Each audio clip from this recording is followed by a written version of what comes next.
Well, Right. where do we start? Taskmaster, it's been quite the success, hasn't it? So yeah, it's been 10 years now, which is great. Quite a and success, Harry. Basically, what I say about industry is don't watch it with anyone else other than your husband. Can I tell you about one more thing? Nobody wants wants this. this. Oh, well, I've seen the whole thing. For anybody who is living on Mars and doesn't know what this is, it's like a sex podcaster and a rabbi getting together. Will they, won't they? Does it work? Can it work? You know, and the story unfolds. It's very simple, but it's half-hour episodes. Years ago, I did a sport relief challenge where I climbed one of these walls in the US. But the worst thing about it was, one morning I said to Andy, I just can't find my toothbrush. Basically, I'd celebrated my birthday up on this wall the night before, and the one showed winched up this cake. So he'd put the cake, the rest of the cake, in the bag to take it with us. And I thought, oh no, I've just put my hand in this cake. Oh. And then he's like, oh no, you haven't gone into that sack. And I was like, what do you mean? It wasn't the cake. It wasn't cake. Oh. It wasn't cake. Well, hello and welcome to Binge. Hello, welcome to Binge. I'm Harry Judd. And I'm Alex Jones. So today we've got a guest. We've got a lovely guest, haven't we, today? We are joined by a master of comedy, creativity and chaos. He is the creator of the hit show Taskmaster. Alex Horne is going to be here, and he's going to be telling us about his current viewing habits and what he is binging right now. We have some of his screen grabs here. Should we tease some of them? I think so. So, you know, when you put your tally on and it comes up with suggestions.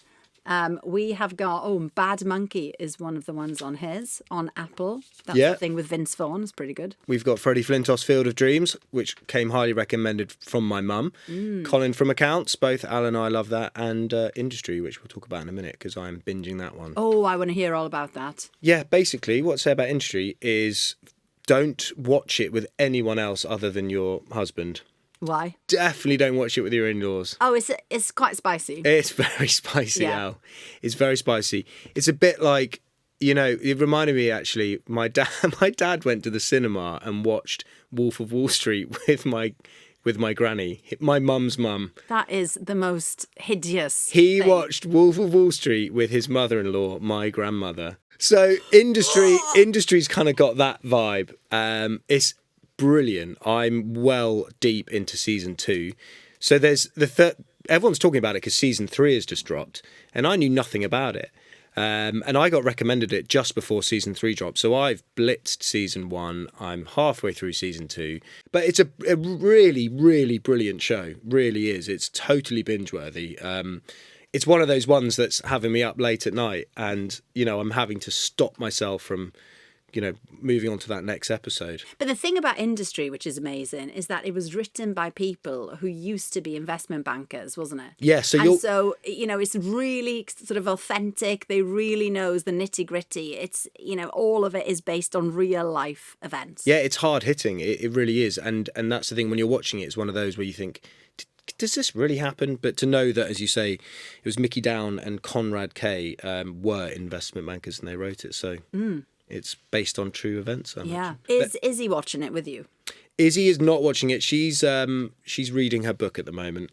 Oh, what's she reading? That's a good question. I'm going to text her now, actually. Yeah, will you? Because Yeah. I feel like I would like Izzy's recommendations. You guys would have similar tastes, in fact. And we're going to start watching that thing that everyone's talking about because it's nice to have something to watch together, which is Nobody Wants This. Oh, well, I've seen the whole thing, obviously. But we talked about this a little bit on our Binge's episode, didn't we? Yeah. And we said we'd talk about it a bit more. I mean, basically, for anybody who is living on Mars and doesn't know what this is, it's like a sex podcaster and a rabbi getting together. Will they, won't they? Does it work? Can it work? And the story unfolds. It's very simple, but it's half-hour episodes. So Izzy's just replied. She's Yeah, go on. reading How to Master Your Monkey Mind. Sorry. Izzy. Well, okay, Al. Is that actually, like one of these anxiety Yeah, no, books, but this is it? wouldn't be your Self-help. this wouldn't be your thing because I know why. But the reason why I think is she does a podcast that I can recommend actually. The Music and Meditation podcast is Izzy's yes. podcast. So I'm going to recommend that one. It's very calming. They have guests on and they talk about, and the guests take a medication. The guests take a meditation. So the guests come on, they take their medication and they see how quick it takes effect. The guests... What a great idea for a podcast. Izzy would really like Nobody Wants This, though. That's on our list. We were supposed to watch it on the weekend, but I've got, as you can probably tell from my voice, got a bit of man flu. I love how you call it man flu. If you had flu, you'd properly be in bed. I know. Okay, man cold. Okay, so can I tell you about one more thing? Please. Okay, but we'll have to do some Googling. Okay. And I really think it's worth a Google. Good to know you've done your research. I'm going to tell you about this documentary that I think is going to be in cinemas. So I had a preview and watched it, and it was one of the best things I've seen this year. And it was the documentary about Christopher Reeve, Superman. Yes. So it's authored by his children, and they sort of talk about growing up with him, what happened pre and post his accident. You really get a sense of who he was and what he was about, and he seems like the nicest man. Yeah, you get that sense from things that you've seen, but Here we are. It's out on the 1st of November in cinemas. Superman, the Christopher Reeve story. Do you know what? It's a fascinating story, isn't it? Because obviously he played Superman, the ultimate superhero, and had this tragic accident, a horse riding So accident. he was horse riding because he was getting ready for a film part. And ironically, the part that he did just before the accident was him playing an officer who was wheelchair bound. And he says in the documentary that every night when they'd sort of wrap for the day, he'd get up out of the wheelchair and think how lucky he was and oh my goodness, how awful it must be to be stuck in a wheelchair. Oh God. And then the accident happened. But he was, honestly, I'm now a massive Christopher Reeve fan. I bet. He's just, honestly, such a nice man. And it's authored by his children. Yeah, and his children and his little boy was just 3 when the accident happened. And he said, I never felt that he wasn't present or wasn't a full dad, full. And, Yeah, for sure. Yeah, it's brilliant. That's a big recommendation from me. So we've got Industry, Nobody Wants This, the Christopher Reeve documentary. Anything to add? Free Solo. Okay, so that is a must-watch documentary. That is, again, one of the best things I've seen. Now, if you've seen Free Solo, you need to watch The Dawn Wall as well, which I watched before Free Solo, which actually I think was better than Free Solo. Okay, hang on. We need to give an idea, I think, of what Free Solo is, because it's not a solo singer. No, it's not. It's not about freeing a solo It's a free singer. climber. It's a isn't it? climb, yes, a climber that climbs without ropes or anything. Yeah. That's definitely not the terminology that's used to describe these free climbers. So years ago, I did a sport relief challenge where I climbed one of these walls in the US, in Utah, in the national park. And so I trained for ages to climb. And I did it with this guy, Andy Kirkpatrick, who's a really, really brilliant climber. And he recommended this documentary to me. Yeah. And he said, if you thought that was hard, you need to watch this. So there's this man scaling this sheer face without any ropes or anything. Yeah, Alex Horne, he's called. That's it. So he tries to climb this 900-metre vertical rock face. Free. Without from any ropes. Clips or ropes or anything. Oh, yeah, that is a brilliant recommendation. I'd forgotten about that. So what I'd like you to watch now, Al, is The Dawn Wall. And this climber in Free Solo appears in Dawn Wall as well, but I actually thought Dawn Wall was better. So is it another climbing documentary? It's another climbing documentary. It's slightly different though. It's again a challenge that's never been done before, but there's slight other elements to it. Brilliant. Okay. 2 of my favourite documentaries. oh, Look, here's a clip of Alex. Here's Oh my climbing the wall. God, Alex, I know. that's incredible. It's not even a joke. It was absolutely horrendous. Was it? Oh my God. I know. There Was I it am. scary? Very scary. And the thing is, we had to sleep on these sort of, what do you call them? Stretchers. That Stretchers attach. on the Yeah. actual mountain So they face. attach to the side of the mountain, and then you stop and you sleep on this stretcher. And Andy and I would sleep head to toe. How many nights were you sleeping there? 3. You so slept. 4 days. You climbed and stayed on a vertical mountain did. for 4 days. I know. It took 4 days to climb up there. Yeah. That is mad. And I can't tell you how glad I was to hit terra firma at the top. Did you sleep well in the I tent? did. I loved it. And we'd wake up in the morning and we'd play elbow one day and Right. we'd have some coffee. We'd make it Yeah, on the yeah, stove. yeah. And it would just be this amazing view. So a lot of it I really enjoyed, but the climbing itself was so hard. And let me tell you about night 2. We were clipped in, but night 2, we could hear people hear people having sex above us. Oh, what on the? Yeah. So, and then Oh my I was God. trying to carry on talking because I didn't want to make reference to it because there's nobody on this wall, right? It's like nobody does this because it's really dangerous. And then I was like, oh, Andy, can you hear that? And he said, I can. And he said, and I know who it is. So these other two climbers that are quite famous in that field had just got married and it was their honeymoon. Oh my God. And they had decided to have sex above me and flipping Andy. Did they know you were down there? I don't think so. Oh God. But the worst thing about it was one morning I said to Andy, oh, I just can't find my toothbrush. And he was like, oh, I think it's in the second sack. So we had two big sacks that we carried up. And he said, I think it's in the second sack. And so I put my hand in and I was like, oh no. And I thought, I've put it into the middle of the cake because basically I'd celebrated my birthday up on this wall the night before and the one showed winched up this cake. And of course, you had to carry everything with you because it's a national park. So he'd put the cake, the rest of the cake, in the bag to take it with us. And I thought, oh no, I've just put my hand in this cake. Oh, yuck. And pulled it out. And I was like, oh, a brown chocolate cake. And then he's like, oh no, you haven't gone into that sack. And I was like, what do you mean? It wasn't the cake. It wasn't cake. Oh. It wasn't cake. Because, of course, you've got to do all of that business and take it with you. Oh my God. Oh, stop, Harry. It makes me feel a bit sick, honestly. That is gross. His poo. Oh. I mean, honestly, that could be a task on Taskmaster. Was it warm? Oh, no, but it was, it was cake. I mean, I thought it was. Oh, God. Imagine if you were like, oh, I've just put it into the cake. Ah, stop! Just as well you didn't. Right, enough. Should we get our guest on? Yeah, come on.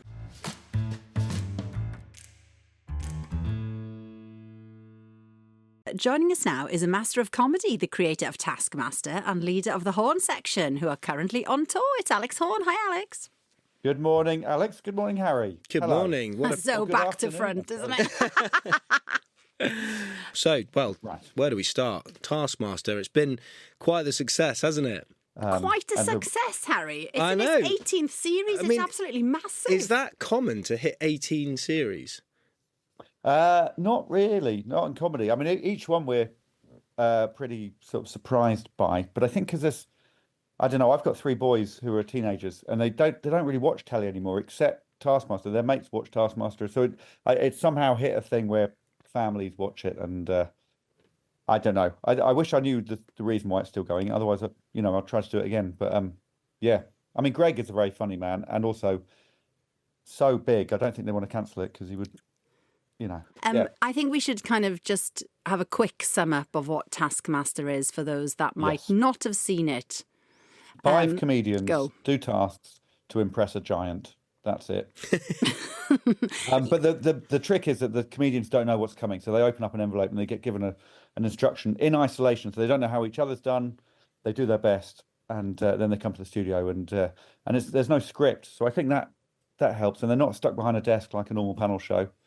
So there's a few things that make it unusual, I suppose. And we should say the same gang of comedians do the whole series, don't they? So it's not like That's a very good weekly point. it changes. The whole series, you've got the same gang, so you get to know them. So you said when you came on the one show that the way you come up with all the tasks is by taking inspiration from your kids. Yeah, I steal ideas from my kids' schools. Like they had a science lesson a while ago where there was a table tennis ball in a drain pipe at the bottom, and the kids had to get the ball out of the drain pipe without touching the drain pipe.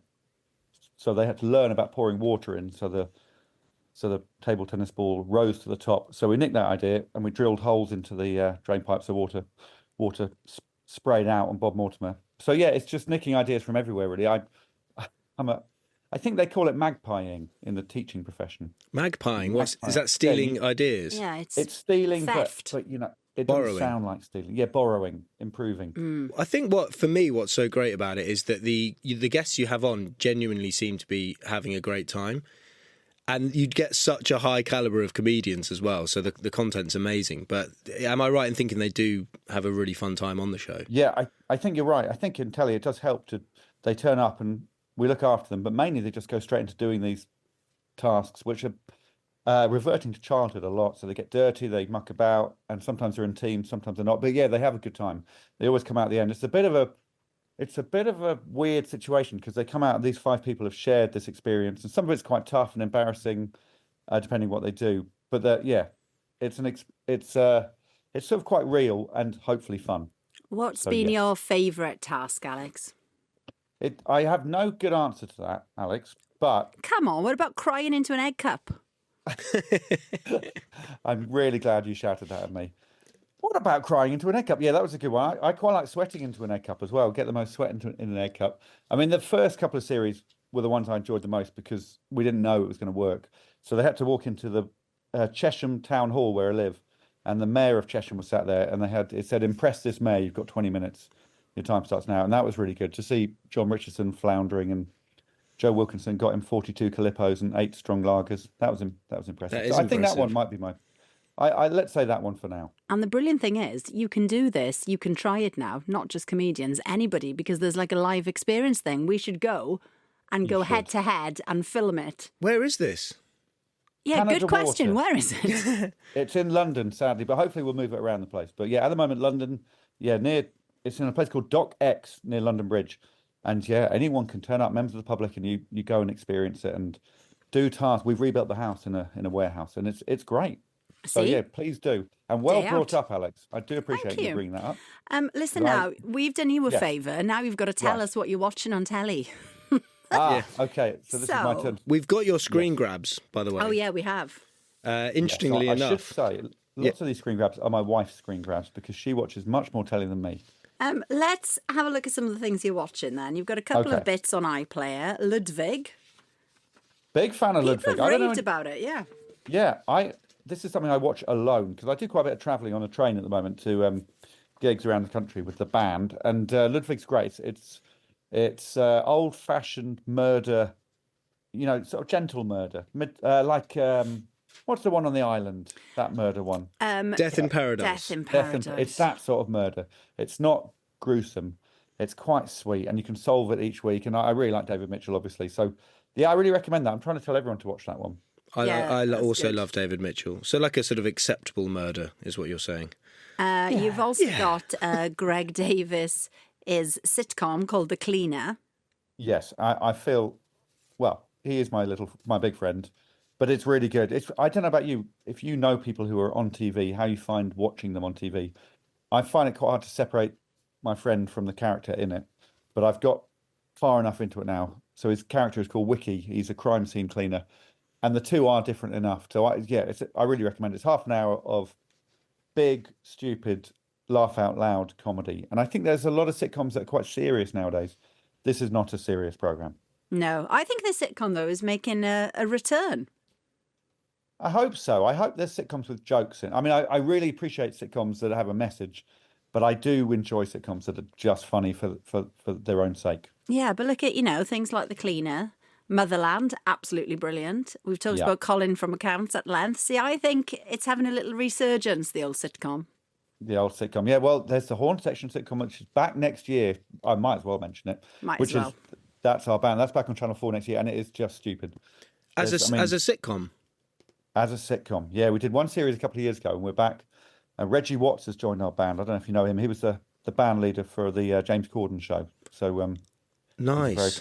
Very cool American. So yeah, that comes next year. But I hope it's got a resurgence, Alex, because I think when I was a kid, that's what I used to watch was sitcoms with my family, and that got me into comedy really. So I hope kids watch stupid stuff rather than just YouTube clips. Alex, what was the show that your band first featured on?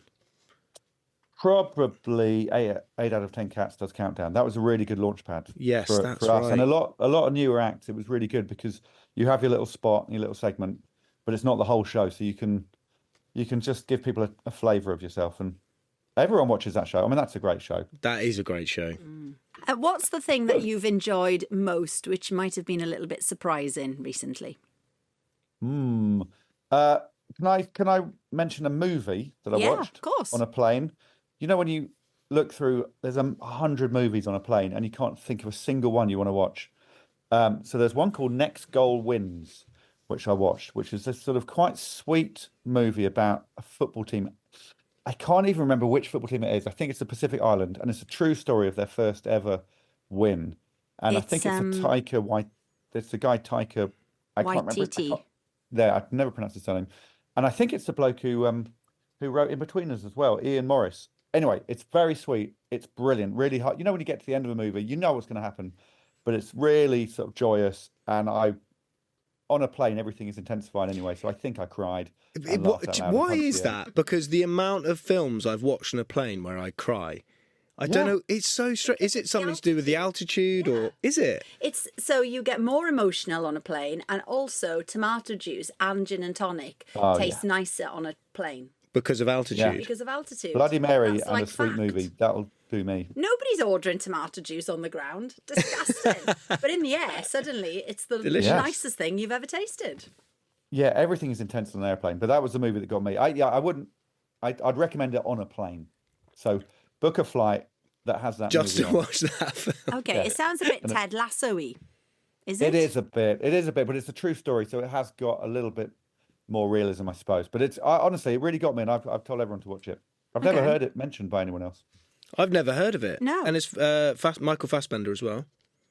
Yes, yeah. Oh, listen, I'm going to keep saying it's really good. Okay. I think you'll both love it. Next Goal Wins. Lovely. I'm putting it on the list. Wins. Okay. Yes, I think it's a bad title because I don't think it was Next Goal Wins. But anyway, it's a good movie. Solid recommendation. Yes. Okay, let's do any podcasts that you've been listening to recently that you've loved. I'm so old-fashioned. Desert Island Discs is I love Desert Island Discs as well. You can't go wrong. So I normally scroll through and look for a name I recognise. But the ones I like best are when you listen to some random astrophysicist and a bit like A Short History of, you end up learning about someone. And yeah, comedians on it, I think, aren't very good because they always try to be funny. I much prefer somebody telling a proper story. I think they are good, solid recommendations there. Should we do some quick fire? Let's do some quick fire, okay, yes. Okay. Well, you're currently sat on a sofa, but would you be watching a TV series or a film? Oh, TV series. We're trying to bring back movie nights on a Sunday with a family, but they're so long, movies. So, yeah, it's TV series. TV series, okay. And what's your go-to choice of beverage or snack during TV series watching? Okay, pint of milk and a packet of knickknacks. I'm sorry, are you 7? Do you know what? I'm with you there on the pint of milk. Pint I love of a pint of milk straight out of the bottle. We still get bottles delivered here, and it's pint of milk out of the bottle. Me and my 12-year-old does it. The rest of the family are furious with us. No, I'm absolutely with you. When I was younger, as a teenager, me and my brother our favourite meal would be on a Sunday. Mum would make baked beans and boiled eggs, and I'd have a pint of milk with it. Yeah. Have you ever broken a bone, Harry? I haven't, thankfully, but that's why. That's because of all the milk. That's because of all the milk. Well, I swear. Yeah. Oh my God, you couldn't pay me to drink a a glass of milk. Yuck. I had a glass of milk. So this is not a very humble drop here, but we played a gig the other night at the O2, and I had to put in the O2 because it just sounds a bit more kind of, showbiz. Yeah. And I asked our tour manager for some milk after the gig. And what did he say? He went and got me some milk. Up. No, he went and got me some milk. Because actually what I wanted was milkshake, right? So I'm really into running, Alex, and chocolate milkshake is one of the most brilliant things to have after a long run. And when I finished the gig, I was like, I feel like I've been for a long run. And I thought, I'll get some chocolate milk. But obviously didn't have any, but we had some milk. So I had some milk instead. There's something comforting. I think, especially if you drunk it a lot when you were a kid as well, it feels, I love it. Have you had it with ice? It's good with ice. There's a couple of milk with ice. Yeah. Yeah, that was a game changer a few years ago. Yeah. I don't know. My 3-year-old drinks milk. I don't know. I can't get on board with this conversation. What snack would you have? Knickknacks, though, Alex? Oh, knickknacks. Oh, I love knickknacks. There we go. Are you nice and spicy or rib and saucy? Nice and spicy. Nice and spicy. Yeah. Rib and the They're other one. not as spicy pointless. as they were. I think they've become slightly blander than they used to be. They're nice and quite spicy. Yeah, they're great knickknacks. Okay. Last one. What was the first film you watched before you were old enough for it? Oh, I watched Terminator when I was around at a friend's house for a sleepover when I was about 12. And it was awful. And I still vague nightmares about it. There's a man who falls into a vat of acid and all his skin came off, and then he got hit by a car and got ripped in two. And I was watching that as a 12-year-old, knowing that I didn't want to. Oh, that was awful. Mine was It. Oh, the clown. Yeah. Pretty terrifying. And I've literally had a phobia of clowns ever since. Yeah. My sister had me watching it. I was about 6. Yeah. Evil. I think, woman. though, I mean, a classic for girls is Grease. Because you're singing along, and then it's only when you're like 19, 20 you realise what the words mean. Fair enough. Taskmaster is on Thursday nights, 9 p.m. on Channel 4. And, of course, you can see the Horne Section on tour by going to thehornesection.com. You've got a gig tonight, haven't you? I do, in Nottingham tonight. We're sort of on tour forever. I guess a bit like McFly. We don't sort of go off on the road for 3 months at a time. We just do a gig every week. Yeah, well, that's kind it. of our summer. In fact, I've got a gig on Thursday in Harrogate. Yeah. Right. Yeah. So Lovely Harrogate. O2 to Harrogate. Yeah, exactly. Bit of a come The down. O2 to Grocery Aid. Yeah. That's what we've got on My Thursday. gosh. All right. I think we're not on a similar trajectory, Harry, but I think one of these days we'll combine somewhere. That'd be nice. Do you know what? That would be brilliant. There is quite a few songs on our back catalogue that has horn sections. So Stargirl has got a big horn solo in it. That's a moment on. You came the other night. You know when the guys do the kicks. They go out and do the kicks on the Stargirl. Honestly, horns. I really enjoyed myself. I mean, I'm not surprised. You know, I do. No, but I think a lot of songs. people often are, and I was pleased to have you along. And there's a song called Lies, which has got horns in the main riff section. So do you know what? We should talk. All right, brilliant. Thank you, Alex. Thanks, Alex. Amazing. Absolute pleasure. Thanks, guys.